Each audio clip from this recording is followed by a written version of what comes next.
UK. On the morning of her 28th birthday, Eleanor Voss decided she was done waiting, not with bitterness, not with the dramatic finality of a woman hurling a ring into the Thames. It was quieter than that, and in some ways more complete. She was standing at the window of her brother's townhouse in Edinburgh, watching the frost settle on the cobblestones below, and she simply stopped. The small, careful hope she had tended for years, the one that whispered, perhaps this season, perhaps this man, perhaps if you are patient enough and pleasant enough and useful enough, she let it go. Like releasing a bird she had kept too long in a closed fist. She opened her hand. It flew to tea. She felt nothing except the cold air coming through the gap in the window frame, and a strange, unexpected relief. She had come to live with her brother Frederick and his wife Helena 3 years ago, after their father's debts had consumed what remained of the Voss estate. There had been a small inheritance from their mother's side, just enough to keep appearances, not enough to restore them.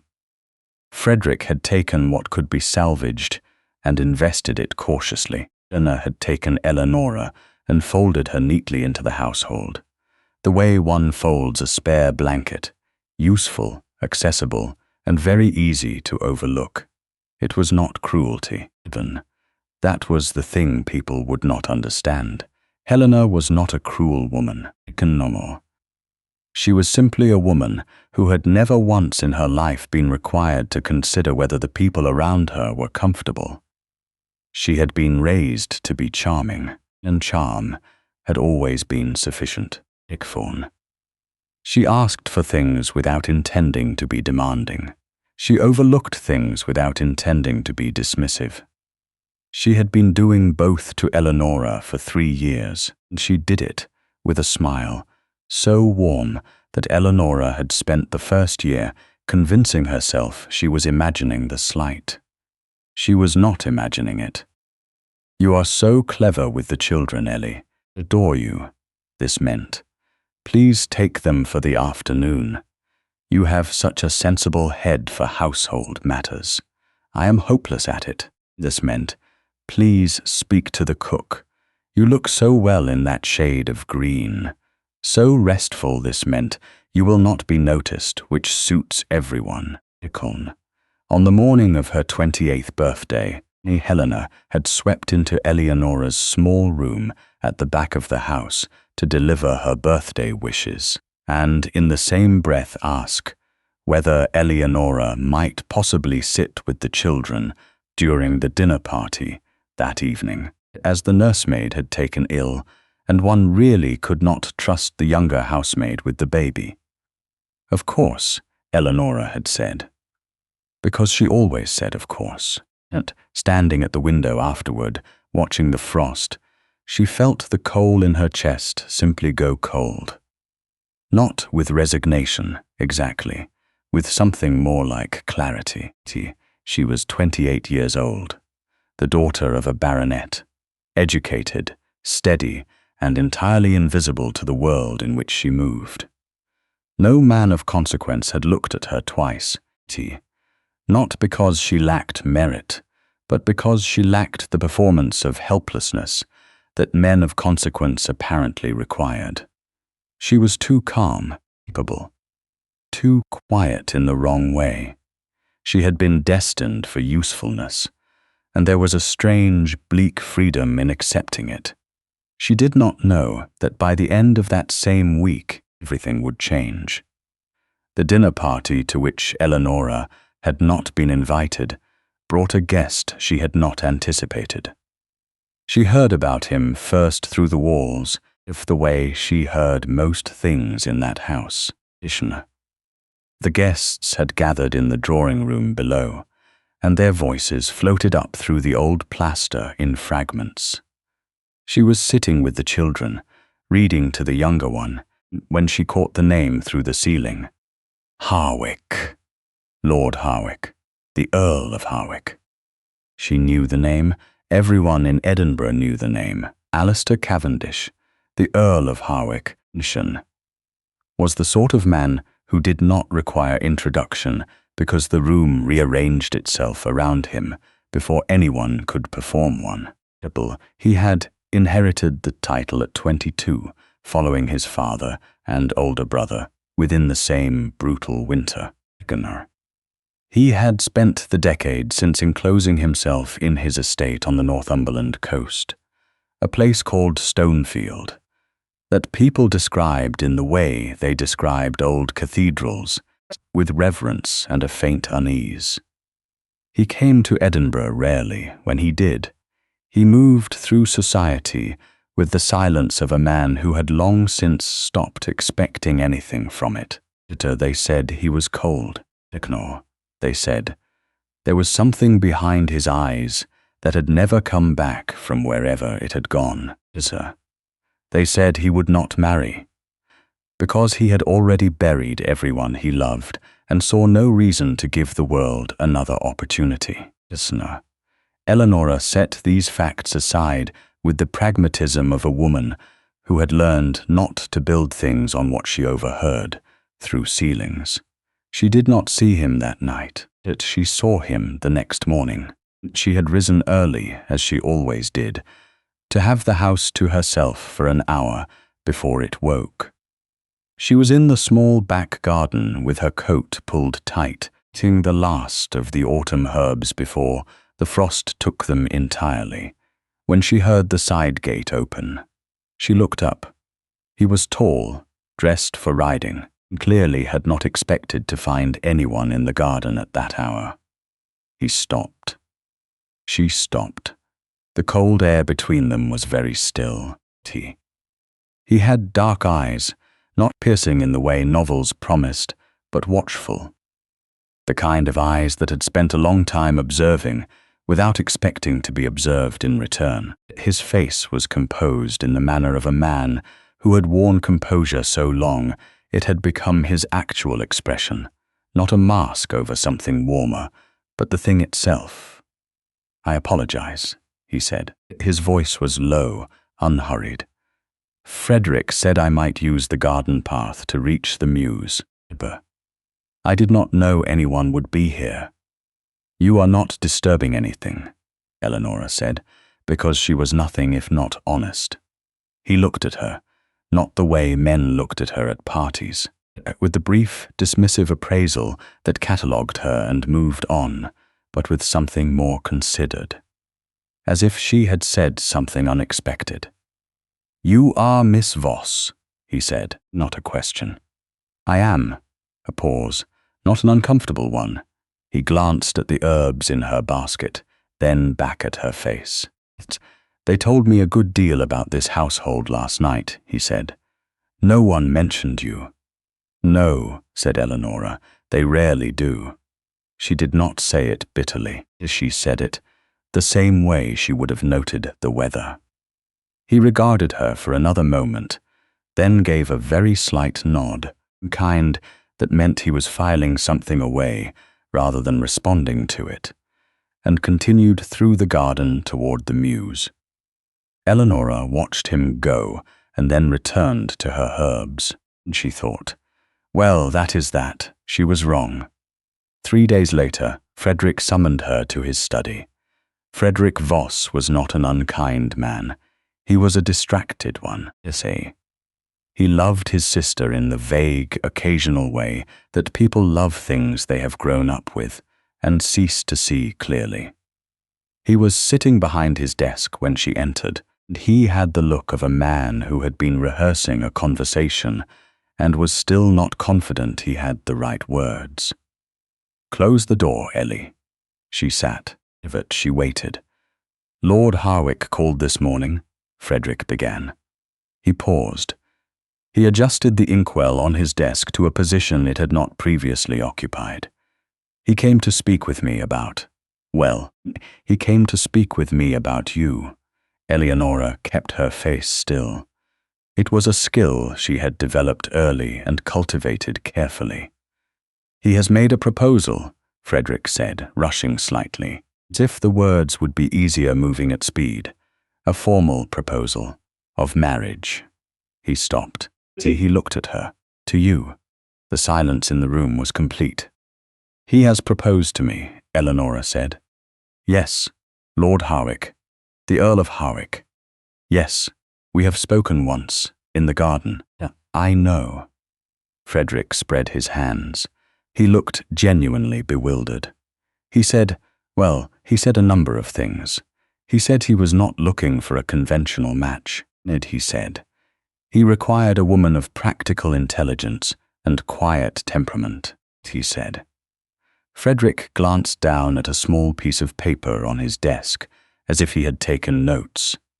He said that he had observed, in a brief acquaintance, that you were a woman who did not perform contentment when you did not feel it, and that this was rarer than it should be. Eleanora was very still. He is not offering a love match, Frederick continued. His voice gentler now. He was quite clear about that. Gently, he said. And these are his words, Ellie, not mine, that his house has been empty for a long time, and that he does not require noise to fill it, rather, a person who understands how to inhabit silence without turning it into a burden. Frederick paused.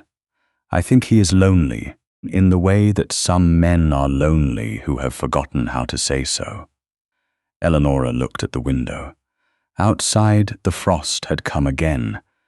She thought of the nursery. She thought of Helena's voice, dead warm and careless. She thought of the cook, and the herb basket, and the birthday morning when the coal had finally gone cold. She thought of a tall man with watchful eyes who had looked at her in a garden and said, they did not mention you, she thought. This is not a love match, he said so himself.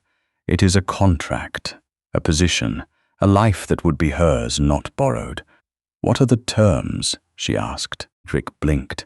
He had expected, she realized, tears, or refusal, at the very least, some kind of romantic confusion. Generous, he said, after a moment. A personal allowance, the Stonefield dower house in her, in your name, if he predeceases you. His lawyers will handle the rest. And what does he want in return? Competence, Frederick said, and she could tell he found this as peculiar as she did, and quiet, and someone who will not, as he put it, attempt to rearrange the furniture of his grief. Eleanora was silent for a moment. Then she said, Tell him I accept. She did not see Harwick again until they signed the contracts 3 days later, in this same study, with 2 lawyers present, and Frederick hovering near the door as if he might need to intervene in a disaster that never quite arrived. Harwick stood when she entered, Indian. He waited until the lawyers had set out their documents. Then he looked at her with those dark, careful eyes. Are you certain, he said quietly, that you understand what you are accepting? Yes, she said. A quiet house and useful work. I have had the alternative. It compares poorly. Something moved across his face too quickly for her to name. I will not be an easy man to live with, he said. I did not expect easy, she replied. I only expected honest. He was silent for a moment. Then he nodded once and picked up the pen. Stonefield was 3 hours north of Edinburgh, on a stretch of Northumberland coast where the land gave up, pretending to be gentle, and simply became itself. Broad, wind-scoured, grey-green, and magnificent, the sea a constant presence just below the cliff's edge, audible on still nights from the upper rooms of the house. The house itself was very old. It's not fashionable old, the kind of old that gets renovated every generation to chase the current taste, but genuinely old, stone upon stone, additions, grafted onto the original structure over centuries, so that the floor plan made sense only to people who had grown up within it. It was not pretty, it was imposing, It had the settled authority of something that had been weathered by time and had come out the other side of it without having changed its mind. Eleanora fell in love with it immediately and told no one. The staff greeted her on the front steps. A housekeeper named Mrs. Cairn, a butler, a scattering of housemaids and footmen, who kept their expressions carefully neutral.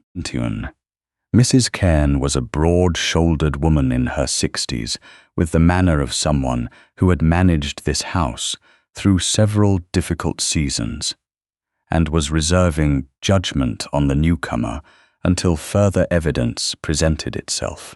"Your ladyship," she said with a curtsy that communicated both respect and caution. "Mrs. Cairn," Eleanora said, "I hope we will manage well together." A flicker of something, not quite softness, but the precursor to it, passed through the older woman's eyes. Harwick showed her to her rooms himself. They were in the east wing, overlooking the sea. The furniture had been uncovered recently. She could tell by the absence of dust and the faint smell of beeswax polish. He stood in the doorway while she walked to the window. The sea was the color of pewter in the afternoon light.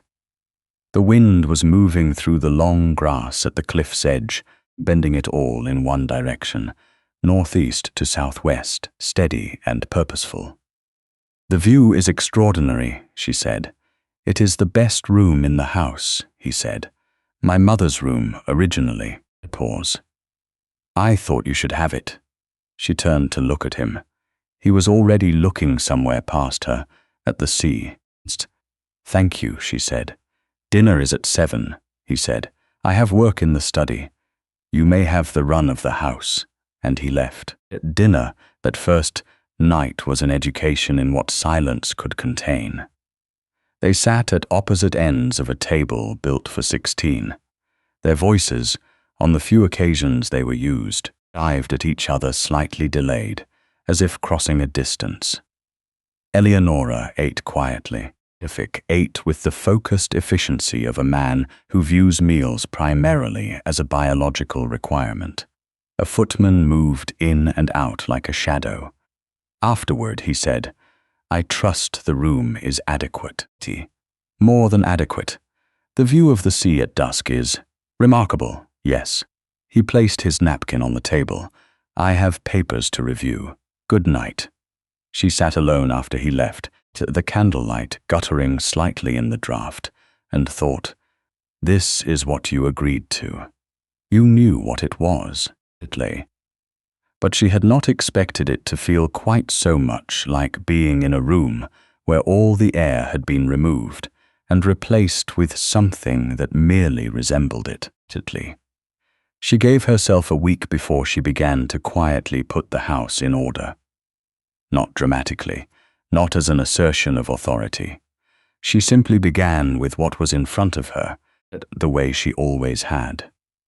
The kitchen gardens had been left to manage themselves, and were doing a poor job of it. At Fee, she spoke with the gardener, an elderly man named Robbie who seemed startled to be consulted. And then, once it became clear she was serious, enormously relieved to say. The library had not been properly catalogued in at least a generation.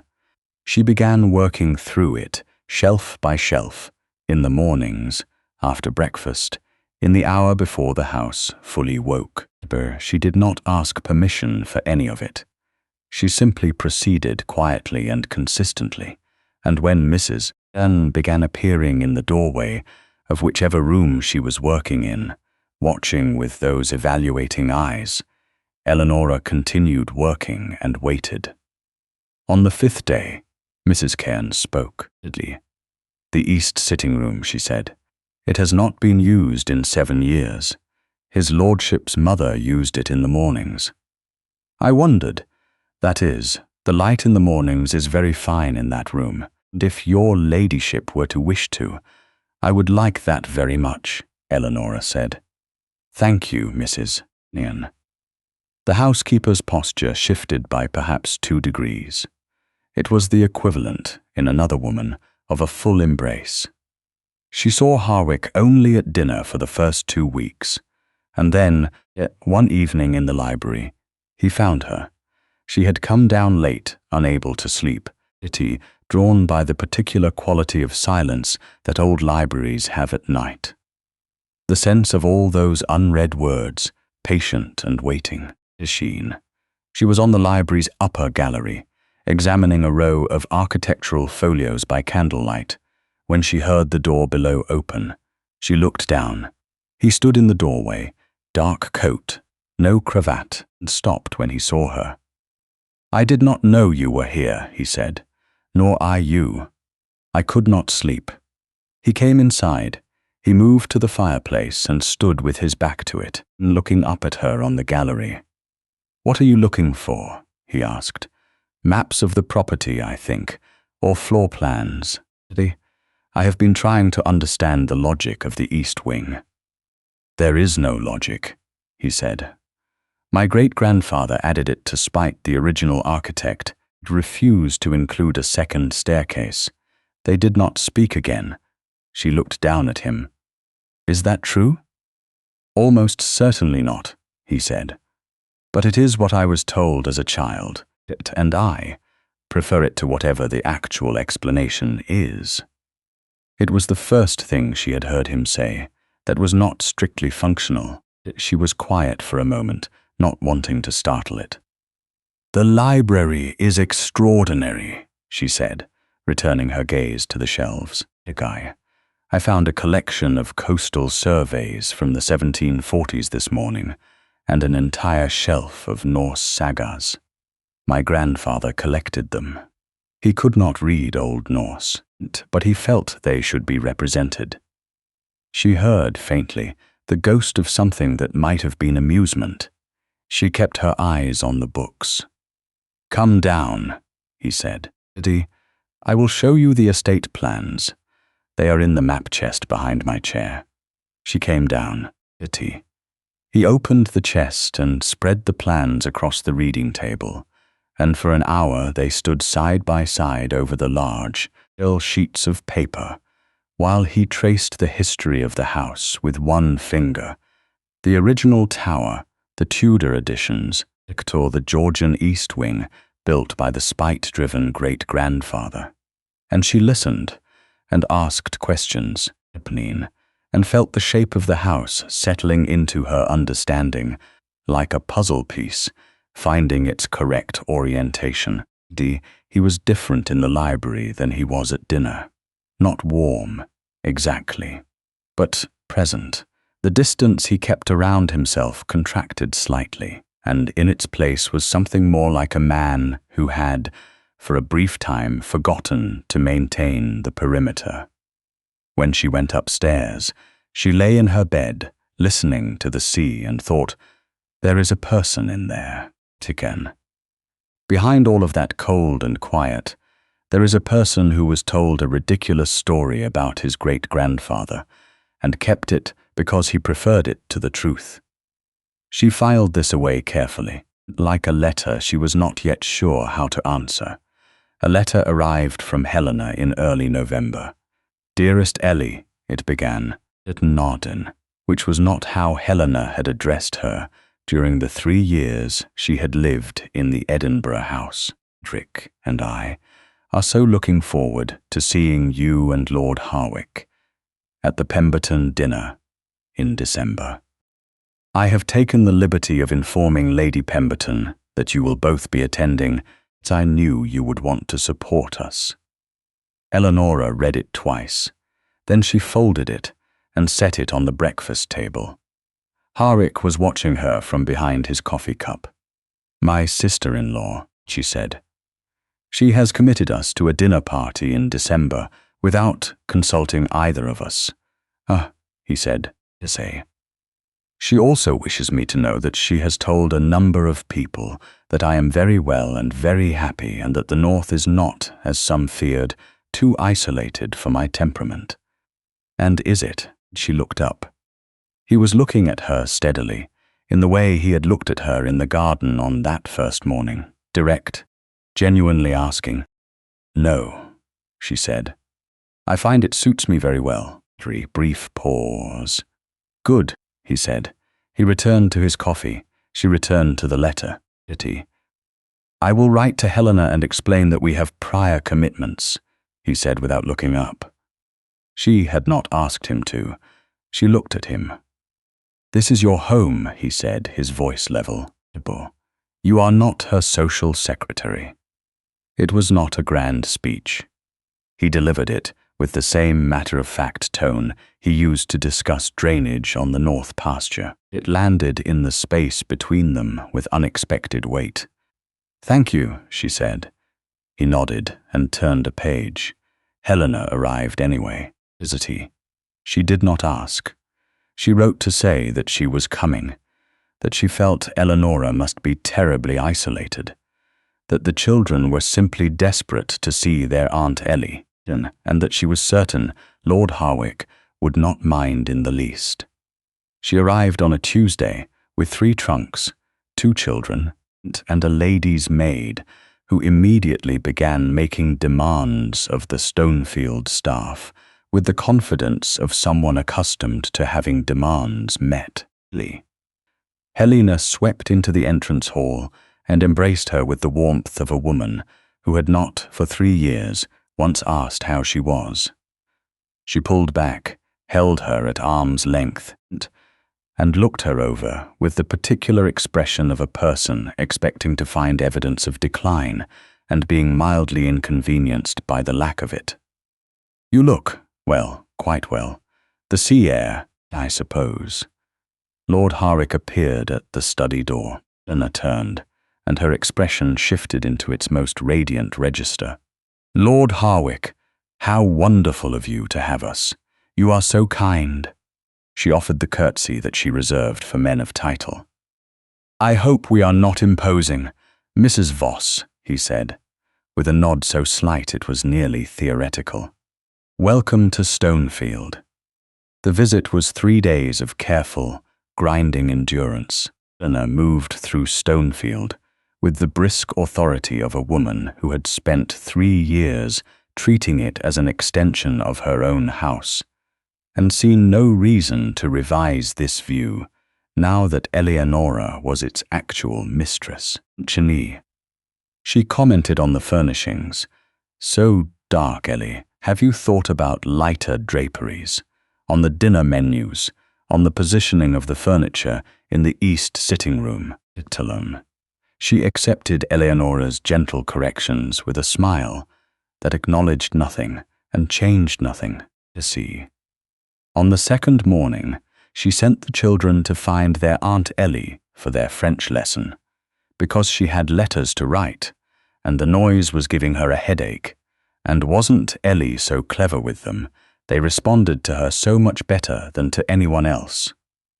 Eleanora was in the library. She looked at her niece and nephew in the doorway, both of them lovely children who were not to blame for their mother, and was about to agree, to say of course, because she always said of course, when she heard a door in the hall. Harwick had come out of his study. He looked at the children. He looked at Eleanora. His dark eyes moved to the book in her hands. She had been in the middle of cataloguing, and back to the door. Oliver, he said to the older child, his voice unhurried. Your mother is in the morning room. She is quite capable of supervising a French lesson. Oliver stared at him. Small Prudence, who was 7, appeared to be calculating the odds of various outcomes. Your aunt, Harwick continued, is working. She is not a tutor, and she is not at anyone's disposal unless she chooses to be. He looked at Eleanora. Eleanor, would you care to walk to the cliff path before the weather turns? He was about to go. She had never heard him use her first name before. Not Miss Voss. Not Lady Harwick, not my Lady Eleanor. 3 syllables that arrived with the quiet authority of a door opening in a room she had not known was there.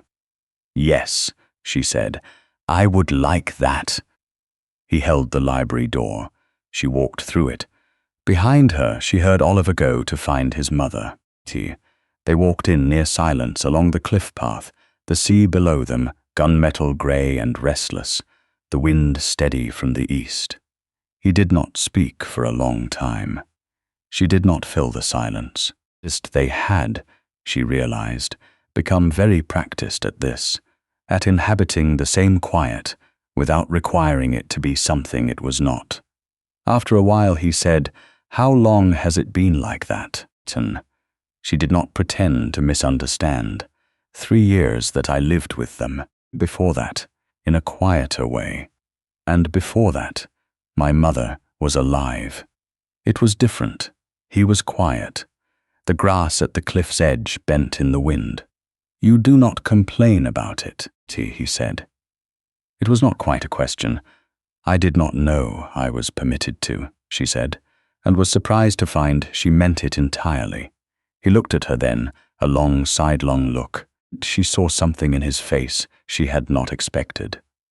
Not pity, not sympathy, but recognition, the expression of a man who understood, from the inside, what it was to carry something heavy and have been told for so long that it was not heavy that you had almost believed it.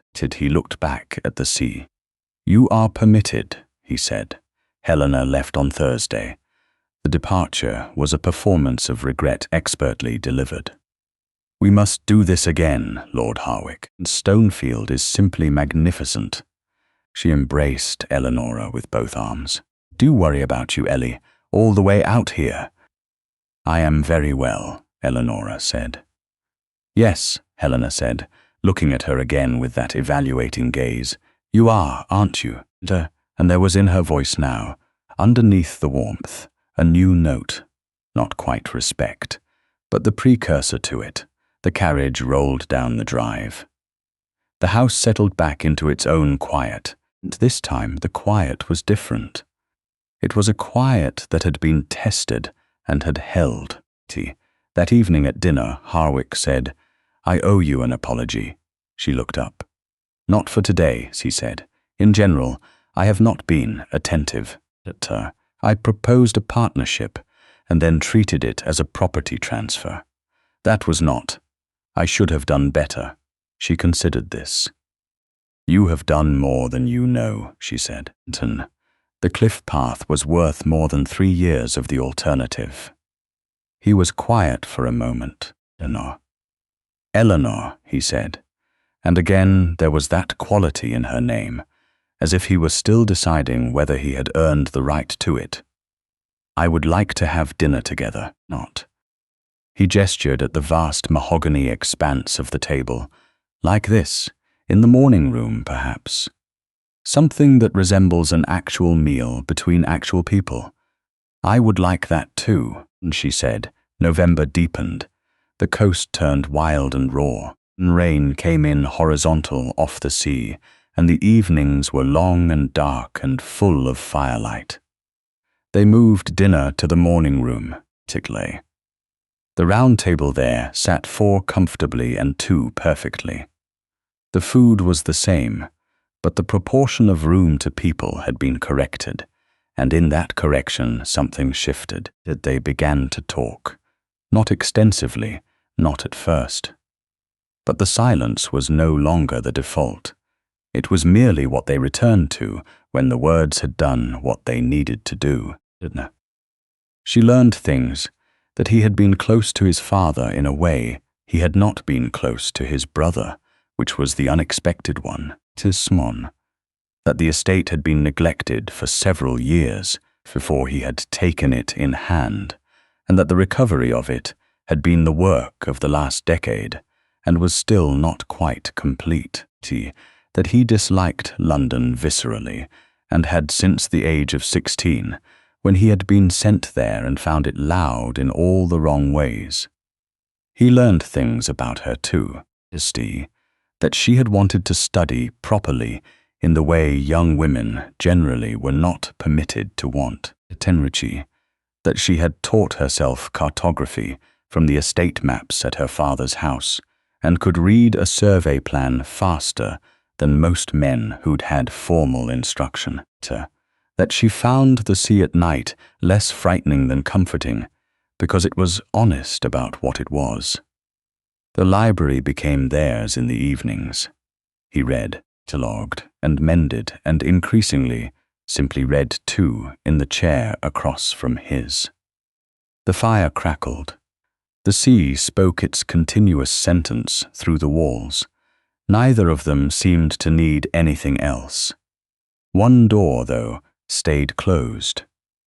There was a room at the end of the north corridor that Mrs. Cairn had told her, carefully, was his lordship's brother's room, Henry, the older brother who had inherited the title before Alistair, who had died of fever in the same winter as their father, Eleanor, leaving a 22-year-old second son to pick up everything that had been dropped.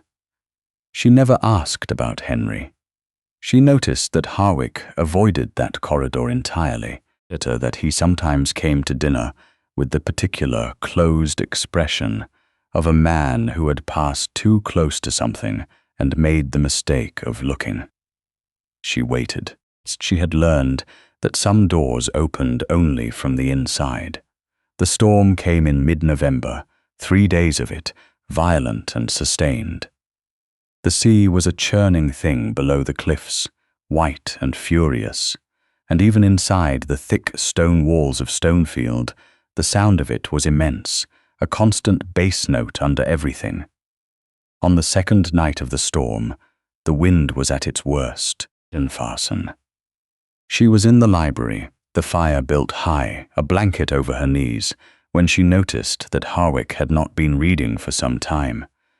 He was sitting in his chair, but the book was closed in his lap, and he was looking at the window, at the dark and the rain, with an expression she had not seen from him before, not his customary composure, not even its absence.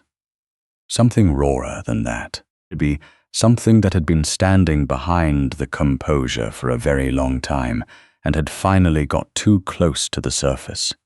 She did not speak. She waited. After a long time, without looking at her, he said, "Henry used to say that storms were the sea, reminding you it was older than you." She was very still. "He was the kind of person who said things like that," he continued, his voice quiet and very controlled. "And you believed them completely, because he believed them. He was not a fanciful man, to me. He was one of the steadiest people I have ever known." A pause, which made it worse, I think. The steadiness. You trust it. You stop imagining it might not be there. She did not speak. She set down her book and simply waited, a quiet point in the room. "He was ill," Harwick said. "At the end, he was ill, and I was in London, at Binnoren. I had been there for 3 months seeing to estate business, the kind of business that cannot be done by correspondence. He wrote to me. He said it was nothing serious, an autumn cold, not to trouble myself." His jaw tightened. I believed him because he was steady, and steady people do not die of autumn colds. The fire shifted. The wind outside was very loud. By the time I came back it was fever. He was delirious. He did not know I was there most of the time. He stopped. When he continued, his voice was rougher. My father had died 4 months before. I had thought, you always think you will have time. A time to come home, time to speak, time to make right the things that needed making right. You never think the season in which you have that time will simply run out. He looked at her then, and she saw what was behind the dark eyes. Finally, the thing that had been living there for 7 years. It was not cold. It had never been cold. It was a grief so old and so carefully tended in silence that it had become the architecture of the man, load-bearing and invisible. "Keep thinking," he said. "That if I had come home sooner." "Yes," she said, "I know." He stopped. He looked at her. "Alistair," she said, and it was the first time she had said his name, and she meant it to be an anchor, something solid in the room. "He wrote to you and told you not to come. You honored his word. You trusted him, as he was the kind of man whose word could be trusted. That was not a failure. That was love. He was very still. Yet, you could not have made him well, she said. You could not have prevented a fever by having been in the same house. What you are carrying is not guilt. It is grief, and it has been wearing guilt's clothing. For so long you have forgotten what it actually is. The fire crackled. The storm pressed against the glass. He lowered his head. His hands, yet on the closed book in his lap, uncurled very slowly from the tight fists she had not noticed him making. "Don't know," he said, low and rough, "how to put it down." "You don't have to do it all at once," she said. "Put down the part that says it was your fault. Start there." The silence that followed was the longest they had ever shared. It was not the silence of two people who had nothing to say to each other. It was the silence of something shifting in the foundations, slow and irreversible. He reached out, across the small table between their chairs, and placed his hand over hers. His hand was cold. His grip was careful, the grip of a man who was not certain he was doing this correctly and was proceeding anyway. She turned her hand over and held it. They sat like that while the storm wore itself out. When she came down to breakfast, the morning after the storm, she found him already at the table. To me, the light was the particular clear pale light that comes after 3 days of rain, sharp and clean, the sky scoured to a hard blue above the sea. He looked up when she entered. His face was different, not transformed, not suddenly warm or easy, or any of the things that a woman in a story would wish for and receive. It was simply lighter, as if something he had been carrying had not been put down so much as shared, the weight redistributed between two people who were, it turned out, both capable of bearing it. "Good morning," he said. "Good morning, Alistair," she said, and he looked at her with an expression she did not have a name for yet, but thought she might, in time, learn. After breakfast, he said, "Would you come with me?" Did she? "There is something I should like to show you." He led her not to the library, not to the gardens, but up the main staircase and along the north corridor, which she had never walked with him, and stopped before a closed door. He took a key from his coat pocket. He opened it. The room was a gentleman's sitting room, well furnished, not dusty. It had been kept up, she realized. Someone had been maintaining it all this time, in the way you maintain a thing you cannot yet decide what to do with.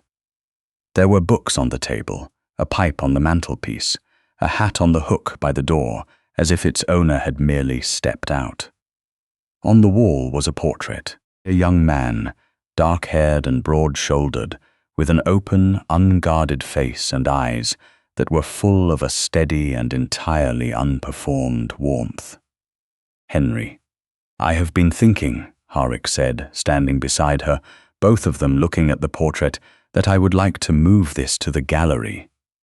With the others." A pause. "He should be with the others." She looked at the portrait. She thought of a man who said storms were the sea reminding you it was older than you, and who had meant it, and whom someone had loved entirely and lost too soon. "Yes," she said. "He should." Dick looked at the room. His hands were at his sides, and they were still. "I thought," he said, "this wing could be made useful. The rooms are good rooms, light in the mornings." He did not say the word nursery. He did not need to. It arrived between them like the morning light, quiet and full of direction. She looked at him. He was looking at the window, at the hard blue sky above the sea, and his profile was as composed as ever, except for the faint color along his jaw that meant he was not as composed as he appeared. "Alistair," she said. He turned. "Came here expecting a contract," she said. I agreed to silence and usefulness, and a roof that was my own. She paused. I did not expect this. No, he said. Nor did I. He looked at her, and what was in his face now was unguarded in a way she had not seen him be before, not even the night of the storm. Told your brother. I required a woman who would not attempt to rearrange the furniture of my grief. His voice was very quiet. You did not rearrange it, did he? You simply stayed in the room until I could look at it. He reached out and took her hand, not carefully this time, but with a certainty that had not been there before. I would like, he said, to be married to you. Not the contract. You outside, the sea was very bright. The light moved across the floor between them, slow and steady and entirely real. You already are, she said.